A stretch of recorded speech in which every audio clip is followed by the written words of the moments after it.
I look at this from the fifth generation warfare perspective, right? That's what I'm sitting here the whole time saying, like, what exactly are they trying to do here? And I'll remind everybody, what does Q tell us, right? We keep repeating this. Sometimes you cannot tell the people, you must show them. So how could that apply to this debate, right? Well, I wasn't on your show in the last debate, but many of us talked about this. My view of the last debate was that the last debate was really targeted towards the real low IQ voter, meaning if you go back and watch that compared to tonight, there was not a lot of substance at all. It was all visuals. It was about Biden looking a mess, stumbling over his words. I believe that whole thing was designed to visually make it seem like it's very obvious that this man can't be on the same stage. Now you fast forward to tonight, and I think many of us assumed and had expectations, and we all know by now that expectations lead to disappointment, that this was going to be a complete clown show and she was going to be a disaster, right? And myself included. That was kind of my prediction, and clearly that's not what happened, right? So rather than getting emotional about it, I'm sitting here saying, well, what could be the other reason for this? And as I sit here and I look through all my notes, I realize that I think what they were doing is in this case, they were appealing more to the high information voters. Where if you actually look and you could go down the topics, whether it's something like IVF, where she said he doesn't support it, and he just came out the other day and said he's going to give it to everybody in the country. The border, the Charlottesville lie, the election loss, Israel, Ukraine, all these different things. She kind of teed him up every time. So did she do well, better than we all expected? Yeah, absolutely. But I think we have to use on this one, there's another great example of when we got to use that 48-hour rule. I think this whole thing was teed up for a large amount of discourse to take place on podcasts and social media over the next few days. And then, like you guys said, let's not forget what could continue to happen and how many of these things, like you said, Captain, will blow up in their face. So I think there's a lot more at play going on here. And again, as much as many of us would have liked to sit here and seen a complete clown show and the mask comes off and whatever other crazy stuff we can imagine, I'm not disappointed in what it is, because I think like everything else we've watched, especially over the last 3 years, I have a strong feeling there's a lot more at play here, and that this is one of those things that is more targeted at the discussion that's going to take place over the next days and weeks versus exactly what happened tonight specifically.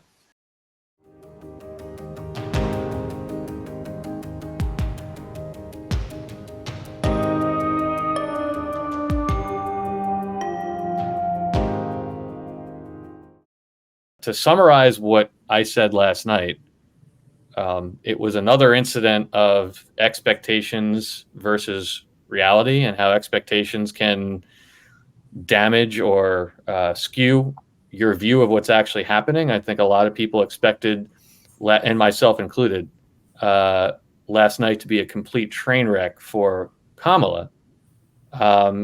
And many people, unfortunately, in these different chats, I mean, Telegram was like a minefield last night with people shutting down chats and fighting. And, every time we keep going through these cycles of people had expectations, and some people, when things don't meet their expectations, they don't react very well.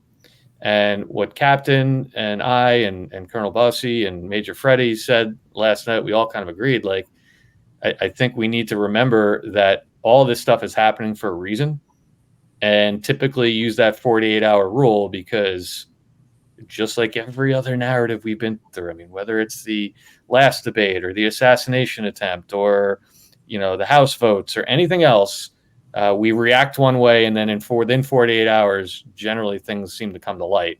And what I'm going to show in a minute, I think today was exactly one of those days where there was a lot of people that were upset about the way things went last night. And rather than stepping back, they voiced that disappointment, and then today happened, and you'll see how the narrative has been set up and how this entire thing was scripted, albeit maybe not the way we saw it. So let's go down the line. Mike, anything that jumped out at you last night, or what are your thoughts on what you saw? Well, when you assess these events, you have to go in with the proper foundation, proper mindset, which is we're watching a movie. There's a script to a movie, and we don't have the script. So once you understand that, you won't have these expectations. So I was of two minds going in, and again, I'm just watching this like a same way I'm watching a suspense film or reading a thriller. I don't know where they're going with it. Are they going to script it so Trump wipes the floor with her and she makes a fool out of herself like Biden did? Or are they going to go the normie route and have your typical platitudinous debate, you know, make America great and women's rights and all that nonsense? Either way, you can still get to the end point. So there shouldn't be expectations because we know that there's a script and the script will have a happy ending. If you don't understand that yet, you haven't been paying attention. No expectations on these kind of events. I keep my eye on the big picture, and I took away, again, Trump reiterating that Biden is dead. Time and time and time and time again, he says this. Joe doesn't know he's alive. He doesn't know he's alive. It means something. And then the World War III, which he said he might have even mentioned it 3 times. So that's big. So those are the only things we should be looking at. Yep. You know, he also said at one point, I'm just reading right here, when he was doing that, he also slipped in. He said, quote, "We don't even know if he's our president," end quote. That's right. So he actually twice he made that point. That's right. Yeah. And at one point he also said, you know, they respect your president, me. And he kind of went right over to another. So he kept dropping those things in. And then there was one other interesting one before we go to Mark. David Muir was doing the intro. The sound's a little low on this, but listen closely to what he said. And when I play this, keep in mind, guys, that they rehearse this. Mark will talk about it when we call. You know, this is not just like what we do here where we have topics and we kind of wing everything.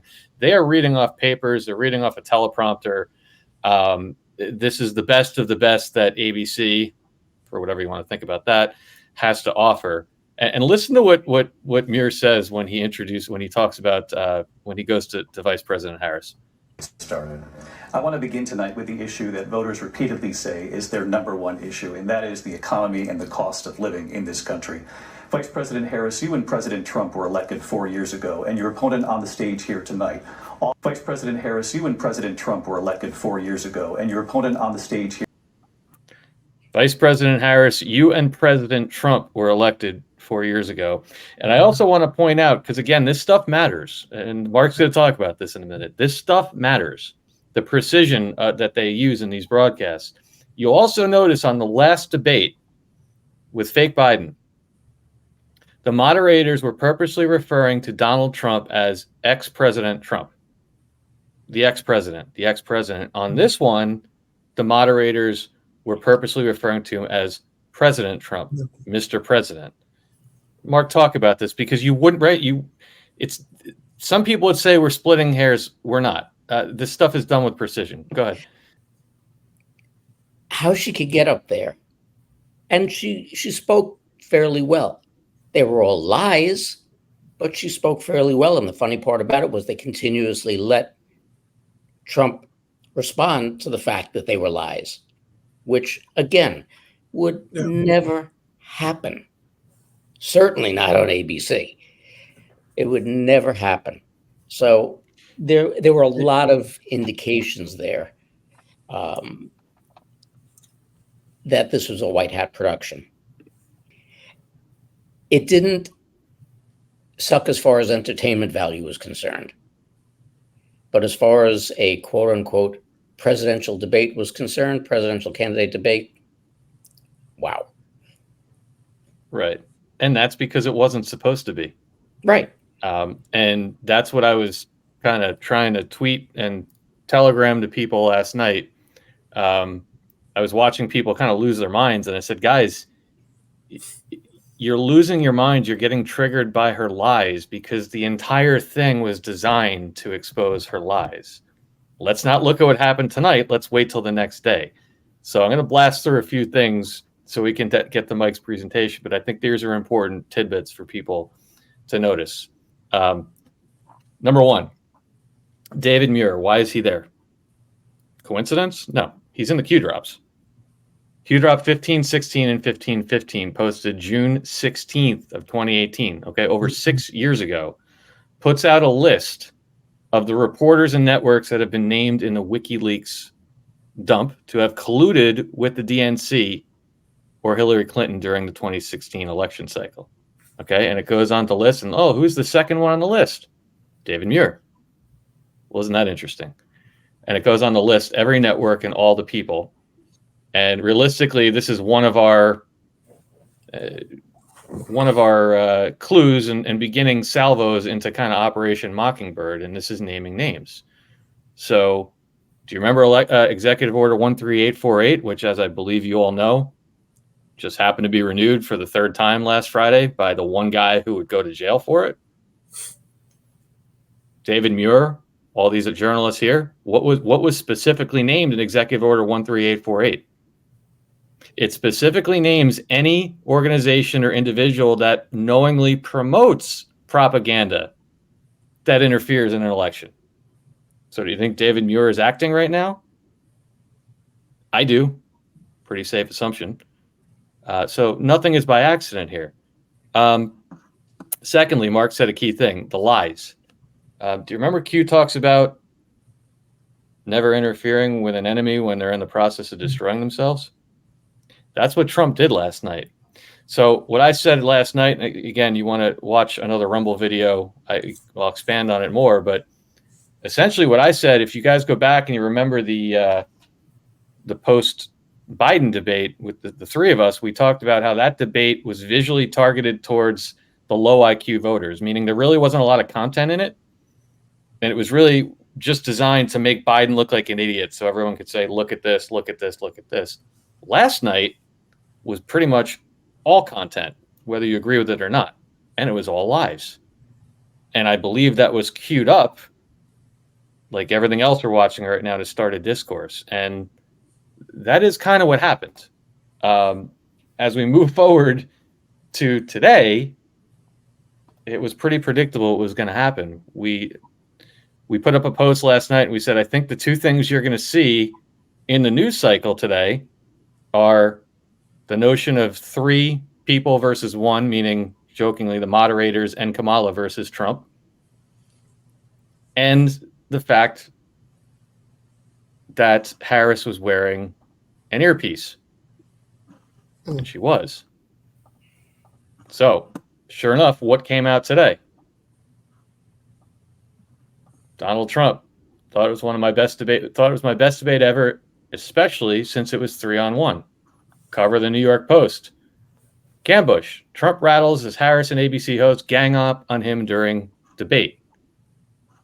And then, of course, this little video here shows you all the headlines about the conspiracy theories that she was wearing an earpiece designed as a pearl. And you have to understand the fifth generation warfare, how this stuff works. If something were that crazy of a conspiracy theory, it wouldn't even get printed. This is narrative seeding and predictive programming in real time. So again, this entire thing wasn't set up for the knockout punch last night.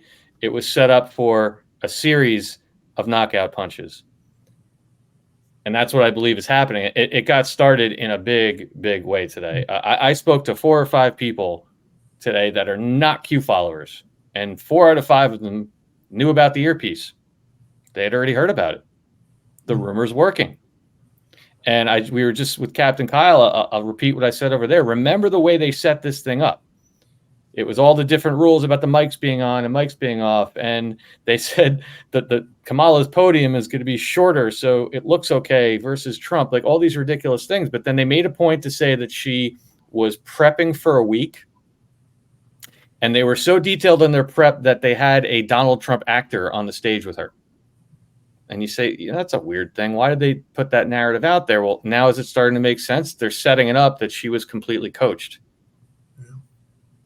And then as today drops, we've all seen it. I'm trying to get the hashtag of Earringgate going. But everyone dug right into it. The Nova H1 audio earrings. And it's a clip-on pearl earring that projects the sound right into your ear. And there she is with the same earrings. And in fact, it was Derek Johnson. I don't know if he knew something or not. He's been talking for months about her wearing the same earrings, and now this kind of breaks out today. And now isn't it starting to make sense? Maybe they're going to set up a narrative that not only she was coached last night, but she's been coached for months. We'll have to see. But you can see how quickly we can go from, oh my God, that was terrible last night, to wait a second, now I see what they're doing. And over and over again, all these different psyops and narratives that we get disappointed in because it doesn't blow up the world in one night. As you move forward, you start to see that, like everything else, they're setting up discourse, they're setting up conversations, they're setting up narratives for people to digest. Because, as Q tells us, you can't tell the people, you have to show them. So showing the people is not Trump getting on stage and going, hey, there's an earpiece in your ear. That's not how it works.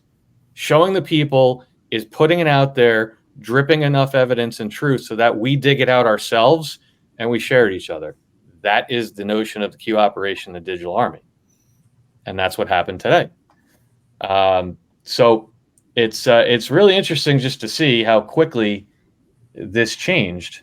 And then we had more happen today. Anything you guys want to add to that before I hop into a couple of quick comms? What have we been talking about? That the game now involves the reenactment in the present of all the stuff they did in the past, because they're gone. That's not Kamala up there. They're all gone. Believe me. Well, don't believe me. Just think and observe for yourselves. But they're gone. So you can't announce, hey, everybody, we locked everybody up, and here's why. No, that's not going to work. The idea is to frame them in the present.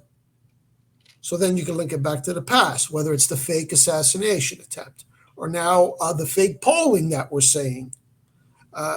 In the area, it's everything they've done before. Now they're being framed in the present so it can link up.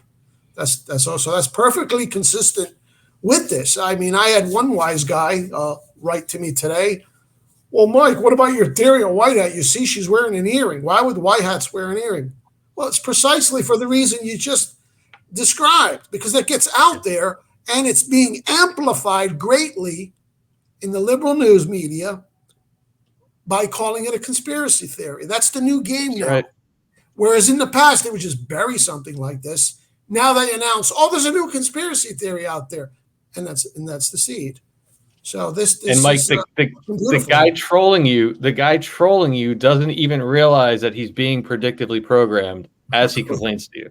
That's right. The brilliance of it. Yeah. And one other thing I forgot on the earring. So just in case we think this is, all kabuki theater, what was yesterday's date? September 10th, right? What is the delta for September 10th? September 10th, 2020. Look at point number 3. Will be provided the questions ahead of time and assistance in the form of a special communications device. Is that a Joe Rambo special? Crazy. No, that was actually Captain Kyle remembered that one last night. A good one. Yeah.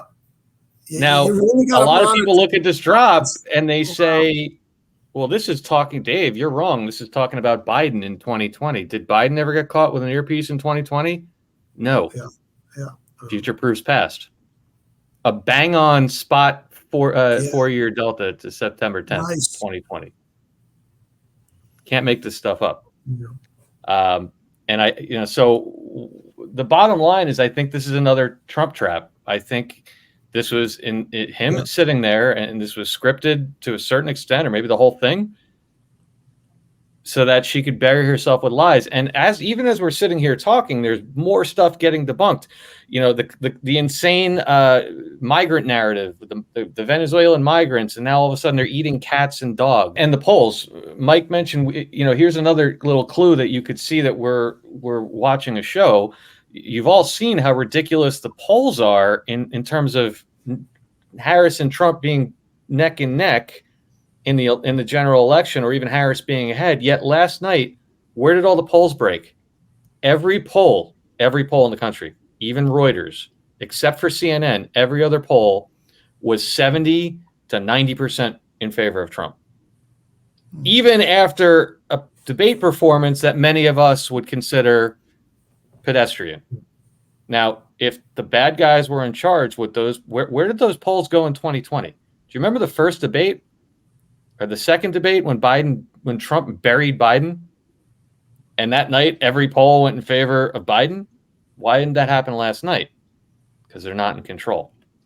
I want to play a quick clip and just show you the propaganda that is being unleashed on the CNN audience.